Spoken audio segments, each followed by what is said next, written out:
bismillah ci ëttu yëglekaay yéenekaay def baax tv point com seen mbokk seen xarit Cheikh Beye moo ñëw di fësal li ci ëttu yëglekaay yeeg yéenekaay tey le jeudi 31 2023 bi nga xam ne moom la ñu nekk bokk na ci li nga xam ne moom moo ci gën a fës di ndajem CNG bi nga xam ne moom moo amoon démb wala boog ndajem opposition bi di propriétaires des chevaux yi nga xam ne ñoom la ñu woolu woon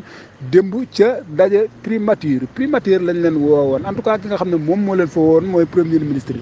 Amadou Ba moom premier ministre boobu wuute na ko waaye am na nit ñoo xam ne ñoom la yebaloon ñu ñëw teewal ko ñu leen di woowee ay chef de cabinet li nga xam ne nag moom moo jot a xew ca réunion ba daal di ay kàngam dëgg ay ndaanaan dëgg yoo xam ne ñoom ñoo présenté ji woon ca réunion boobu nga xam ne moom lañ amaloon kenn ki nga xam ne boo ko tuddee rek mu fees mat sëkk place yóbbaale ñëpp géew muy professeur Sakhir Thiam borom IDB université Dakar Bourguiba sëtu seen Thiam bi moom daal ñaari yoon la fa jël parole bi mu njëkk a jël daal en tout cas li wértéwal moom ministre bi dafa apprécier kontaan ne mbir mi daal musta xamee ne daal mbir mi daal nii la demee waaye mbir mi daal danañ ko jël faram fàcceel ko teg ko ci lu leer en tout cas dootuñu bàyyi moom muy demee nii nawoon moom dootul nekkaat fa woon mukk daal mbir mi daal faw mu changé ñu tegaat ko ci ay anam yu leer nañ gis nañ keneen ki nga xam ne moom jël na fa paral mooy Lamine Diop moom Lamine Diop moom borom rassemblement dajale woote ci def lu baax ci jubóo ci mbokko ci ngeen xam ne lii yéen a ko bokk mun leen koo xar ñaar en tout cas li wér te wër moom Lamine Diop moom daal gis nañ ne daal en tout cas heure bu ñëwee daal bu waxee daal ñëpp kontaan bég ci ay waxam te daa waxam du dara du dul kaay leen àndoo bennoo liggéey course yi te xam ne yéen a ko bokk te lu ñëpp bokk kenn mënu koo xar ñaar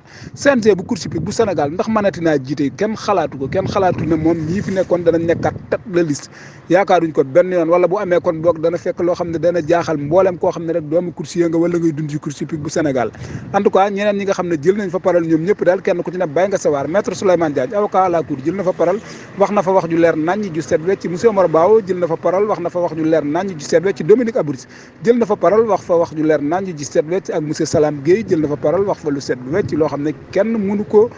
dindi dara ak Abdallah Fall moom it jël na fa parole wax fa lu leer nañ ak doomu Jolof bu mag ji Pam Ndiaye Mbayane te ñoom ñee ñëpp daal gis nañ ne daal di jël nañ fa parole ña fa am parole daal di fukki nit ak benn wax fa wax ju leer nañ joo xam ne daal képp ko dégg rek xam ne lii waxi nit la fii lañ yemandi bàyyi bonne continuation